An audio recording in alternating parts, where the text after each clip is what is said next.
உறவுகளுக்கு அன்பு வணக்கம். இலங்கை அரசியல் வரலாற்றில் ஒரு புதிய திருப்பம் நிகழ்ந்துள்ளது.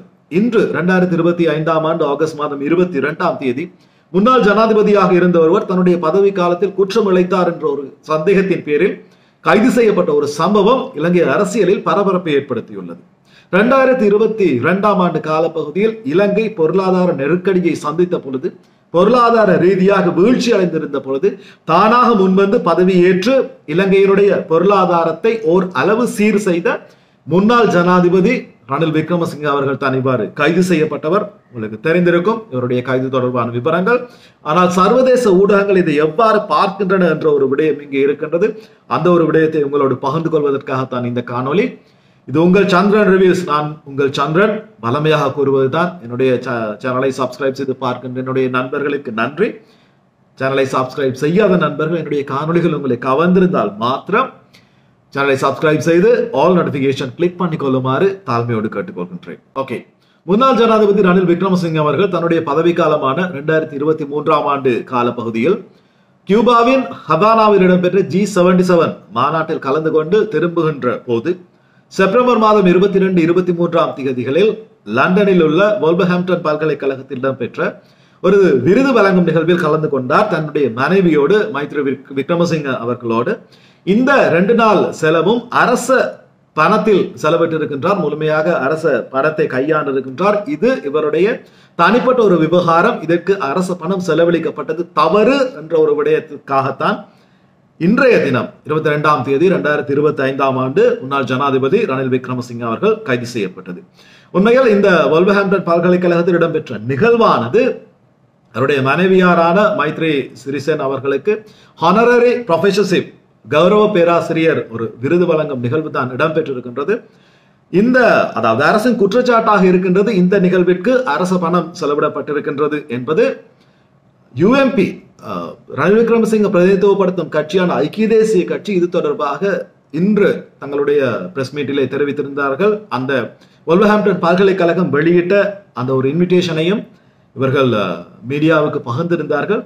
இது எவ்வாறாயினும் ஏற்கனவே இது தொடர்பாக, இந்த விடயம் தொடர்பாக குற்றப்புலனாய்வு திணைக்களத்தினால் முன்னாள் ஜனாதிபதியின் செயலாளராக இருந்த சமன் ஏகநாயக்க மற்றும் சாண்ட்ரா பெரேரா, இந்த இருவரையும் குற்றப்புலனாய்வு திணைக்களம் தீர விசாரணை செய்த பின்னர் தான் இன்று முன்னாள் ஜனாதிபதி ரணில் விக்ரமசிங்க அவர்களை குற்றப்புலனாய்வுக்கு அழைத்திருந்தது விசாரணைக்காக. அந்த விசாரணை இடம்பெற்றிருக்கின்ற சமயத்தில் தான் இவர் குற்றப்புலனாய்வு அதிகாரிகளினால் கைது செய்யப்பட்டு கோட்டை மேஜிஸ்ட்ரேட்டில் முன்னிலைப்படுத்தப்பட்டார். இவர் முன்னிலைப்படுத்தப்படும் பொழுது உண்மையில் கொஞ்சம் கலவரமான ஒரு சூழல் காணப்பட்டது. யுஎம்பியை பிரதிநிதித்துவப்படுத்தும் அமைச்சர்களும் கலந்து கொண்டிருந்தார்கள். முக்கியமாக நாமல் ராஜபக்ச வந்திருந்தார், ஜீவன் தொண்டமான் வந்திருந்தார். அந்த ஒரு இடத்திலே ரணில் விக்ரமசிங்க அவர்கள் வேனை விட்டு இறங்கி வரும் பொழுது அரசுக்கு சாபம் உண்டாகட்டும், பொருளாதார நெருக்கடியின் போது நாட்டை சீர்தூக்கிய ஒரு மனிதனுக்கு இவ்வாறா செய்வதென்ற கோஷங்கள் ஆங்காங்கே எழுந்தன. இன்று இவர் கைது செய்யப்பட்டிருக்கின்றார். இந்த கைது தொடர்பாக தெரிய வருவது என்னவென்றால் 3 குற்றங்களுக்காக இவர் கைது செய்யப்பட்டிருக்கின்றார். அதில் ஒன்றிற்கான பிணை வழங்கப்பட்டிருக்கின்றது. எதிர்பார்க்கலாம் இவருக்கு பிணை வழங்கப்படுவது நிச்சயம் என்பது. இந்த குற்றம் நிரூபிக்கப்பட்டால் அந்த மோசடி செய்யப்பட்ட பணத்தின் 3 மடங்கு தொகை அல்லது 1 வருடத்திலிருந்து 20 வருடத்திற்கு குறையாத சிறை தண்டனை. இதுதான் இந்த சட்டமாக இருக்கின்றது குற்றம் நிரூபிக்கப்படும் சந்தர்ப்பத்தில். இங்கே ஒரு கேள்வி எழலாம், ஒரு ஜனாதிபதியாக இருந்தவரை தண்டிக்கலாமா சட்டத்தின் பேரில் என்று. உண்மையில் 19வது யாப்பு சீர்திருத்த 35 கீழ் 1 இலக்கத்தில் தன்னுடைய பதவி காலத்தில் மட்டுமே இந்த கைது செய்யும் நடவடிக்கை என்பது செல்லாது. இலங்கை அரசியலின்படி ஒரு ஜனாதிபதிக்கு பதவி காலம் முடிந்த பின்னர் குற்றம் சந்தேகிக்கப்பட்டால், நிரூபிக்கப்பட்டால் நிச்சயமாக கைது செய்யலாம் என்ற ஒரு விபரம் அடங்கி இருக்கின்றது. ஒருவேளை இந்த செய்தி நாளை மறுநாள் ஆகும்போது சாதாரணமான ஒரு விடயமாக மாறிவிடும். ஏனெனில் என்பிபி ஆட்சியின் கீழ் கைதுகள் இடம்பெறுவதும் விடுதலை செய்யப்படுவதும் சாதாரணமான ஒரு செயல்தான். ஆனால் நீதி சரியாக நிலைநாட்டப்பட்டால் மக்கள் மகிழ்ச்சி அடைவார்கள். இது எவ்வாறாயினும் இந்த ஒரு கைது தொடர்பாக சர்வதேச ஊடகங்கள் எதை அவதானிக்கின்றன, எதை ஹைலைட் பண்ணி காட்டியது என்ற விவரங்களை நான் உங்களோடு பகிர்ந்து கொள்வதாக கூறியிருந்தேன்.